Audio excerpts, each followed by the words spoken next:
खूप जास्त टेन्शन असेल, विचार जास्त करत असाल तर आजच हे काम सुरू करा.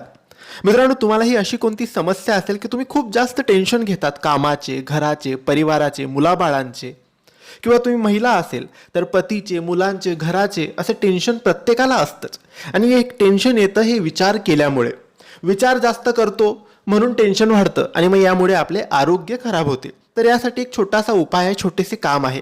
ते म्हणजे दिवसातून कोणत्याही वेळी, सकाळ, दुपार, संध्याकाळ, रात्र, कोणत्याही वेळी तुम्हाला देवघराच्या समोर बसायचं आहे किंवा कोणत्याही शांत रूममध्ये बसायचे आहे किंवा टेरेसवर जाऊन बसायचं आहे. त्यानंतर डोळे बंद करायचे आणि शरीर एकदम शांत करायचं, डोकं शांत करायचं आणि डोळे बंद करून स्वामींना आठवायचं की स्वामी दिसतात कसे. स्वामींची मूर्ती, स्वामींचा फोटो आठवा आणि हळूहळू श्री स्वामी समर्थ, श्री स्वामी समर्थ बोलत राहा. अजिबात विचार कधी येणार नाही, टेन्शन कधी येणार नाही.